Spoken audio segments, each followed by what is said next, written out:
did a seminar one time for Standard Oil executives and management in Honolulu, now known as Chevron. And we're talking economics one day around the conference table. And one of them said to me, Mr. Rohn, you know some fairly important people around the world. You have a chance to travel internationally. Can you tell us what you think the 80s are going to be like? Now you can tell how far back this goes. I said, what do you think the 80s are going to be like? And I thought for a moment, and I said, gentlemen, I do know the right people. And I do have some experience, I think I can tell you. So they all leaned in a little closer, and I said, gentlemen, based on the people I know and based on the best of my own experience, I think in the 80s it's going to be about like it's always been. Aren't you glad you came today? I mean, that's inside stuff. I don't just spread that around everywhere. It's going to be about like it's always been. It isn't going to change. To hope that it'll change is called whistling in the wind. Being so naive, hoping for something that isn't going to occur. I can give you the shortest history lesson that you can imagine in one sentence. What describes human history on the spinning planet the last 6,500 years? Let me describe it for you in one sentence. Here's human history in one sentence. Opportunity mixed with difficulty. That's about as simple as you can put it. And opportunity mixed with difficulty isn't going to change.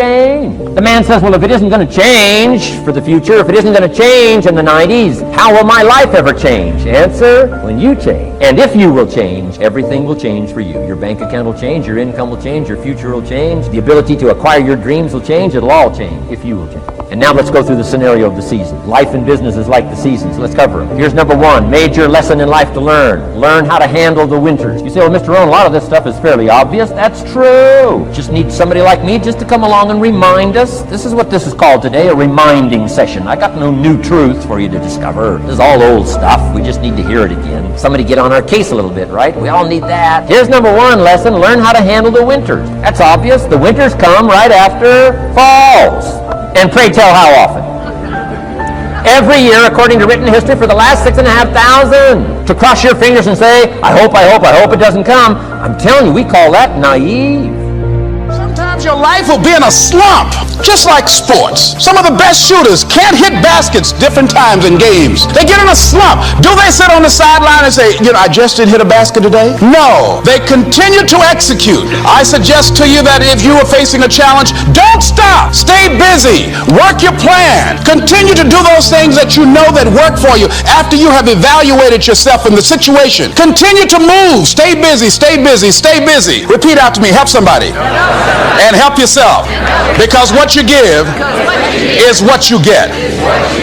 Find somebody that you can help so you can forget about you for a moment. See, sometimes the best thing to do is to be. Sometimes you have to just back up and go within yourself. A bow and arrow, you can't take a bow and just push it out an arrow. You just can't push the arrow out. You have to pull it back and then release it. Sometimes you have to back up and go within and pray and meditate and recharge your batteries. Go away, clear your head, and then come back and look at it from a different vantage point. Don't operate while you're under the spell or the effect of what's going on. Next thing is that you've got to activate the thinker in you.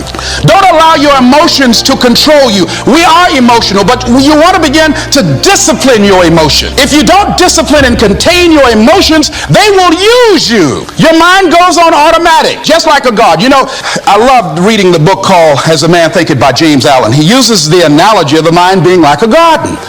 Weeds don't have to have any encouragement to grow. You don't have to water them. They don't have to get sunshine. They don't have to have fertile ground. They will grow through the cracks of a sidewalk. Am I right? But if you want to grow orchids or roses or any kind of exotic flowers, there are special processes and procedures you must go through. Well, by the same token, you don't have to force yourself or motivate yourself to think negatively, to be depressed, to hate somebody, to want revenge, to want to get back at somebody, to beat yourself up over the head, to feel loaded with guilt. You don't have to make any effort to do that. Your mind is on automatic. It will do that by itself.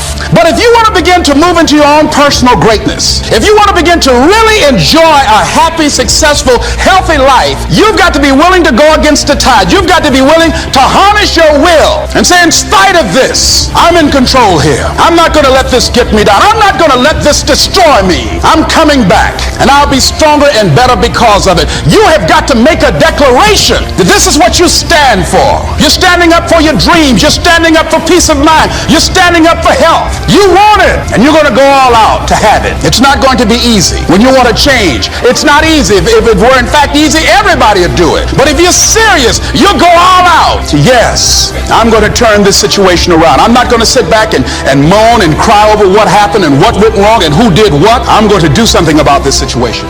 We increase the energy in the work. So now here's the thing. Where does energy come from? Does energy come from sleep? Yes or no? Really? Who here has ever slept 8 hours and still been tired as shit? Let me see your hands right here. Okay, so that wasn't it, right? Is it food that gives you energy? Really? Really? Thanksgiving's coming. I know what you're going to do, right? You're going to get to Thanksgiving. It's about giving thanks. You're going to take care of this nurtured body of yours. You're going to say, no, give me the vegetables, a little this, a little that, right? Now, what do people do at Thanksgiving? What do? Eat everything within reach. And when you're totally stuffed and you can't have another bite and you say, I'll never what? I'll never eat again. And somebody goes, pumpkin pie? And you go, okay.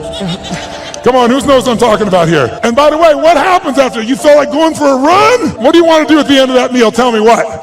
Who here has ever fasted for 5, 6, 7 days or more, gone on a fast? Does your energy increase or decrease as you no longer eat? Which one? Increases massively. So if it's not food and it's not sleep, don't get me wrong, those are useful, then what is it? The answer is it's psychology. It's a mindset. It's a decision inside yourself where you say, I will no longer tolerate low energy in my life because low energy equals relationship. That's a technical term. Low energy means low lousy business. Poor energy means I no longer have the impact on my children. Someone else with greater energy is going to. And if we can find a way to increase our energy, and here's the good news about it, it's psychology and it's movement. The way you move will create it. So I'd like to start out right now with no more passiveness and let's get active. Who's willing to do this? Say I. Stand up. You've been sitting way too long. Stand up. Shake your body out. Shake it out. Come on. We've been sitting way too long. Shake it out. Shake it out. Shake it out. And then before we do anything else, just to get you going a little bit, stretch up a little bit here. Go over to one side and give it a nice deep moan like a little kid. Go moan. Oh, come on. Louder. Moan the other side.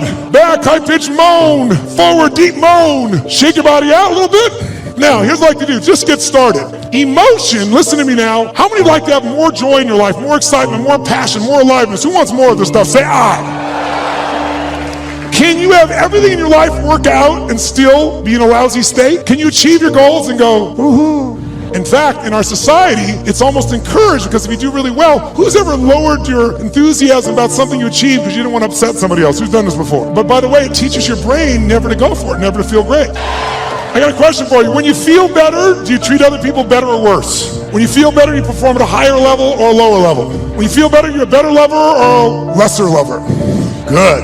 Now here's what I want you to understand. If you and I can train ourselves to make our nervous system play at a higher level and that becomes our standard, then all of a sudden it'll feel effortless. But in the beginning it's like lifting a weight. It feels stupid. It feels like, what is this weird crap? But I'm not into that. I'm not into positive thinking. I'm into results. Who's with me on that? Say I. And every great athlete knows how to put themselves in state. Every great musician knows how to put themselves in a state. We need to be able to do it. And if you try to do it with your mind, you'll succeed sometimes and you'll fail others. Because your brain is always circulating, can always rationalize something, right? But the body, used effectively, can change it all. So I'd like you to try something real quick. If you're a leader in this room, how many consider yourself a leader in what you do for a living? Let me see your hands. I figured almost everybody. So if you're a leader, that doesn't mean other people follow you, by the way. It just means you live life on your terms. You don't settle for less than you can do or be or share or give. So that's your mindset. Then you gotta say, okay, if I'm really gonna be a leader in my life, then I need to own my energy, my certainty. I can't just wait till I feel good to do things. I gotta be able to get myself to feel good and not phony and not fake. So I'd like to show you as a leader, your skill as a leader, your number one skill that makes you a leader is your ability to influence. Is it true? And who do you have to influence first? That's right. If you can't influence you, you're going to influence somebody else. But your ability to influence the thoughts, the feelings, the emotions, the behaviors of other people. If you do that, then you will be able to engage the world and yourself. So how do we do that? Well, to influence other people, hear me now, to influence other people, you have to know what already influences them. If you try to get a kid to clean their room the way it would work for you, I promise you it probably doesn't work that way for them. Everyone's different, but there are some universals. And one thing that influences all of us is our state. If you're in a pissed off state, if you ever had a friend do something nice and you're in a pissed off state and you snap at them and you feel bad later on, it was just the state you're in. Who knows what I'm talking about here? Say I. So we need to train ourselves to be in a better state. And the second thing that affects what we do long term, besides our state, that's what affects things moment to moment, is we all have a set of beliefs or expectations, or we might call it a blueprint for how life's supposed to be. When life is in alignment with our blueprint, we're happy. We're not, we're upset. Sometimes there's nothing wrong with life, we just need to update our blueprint.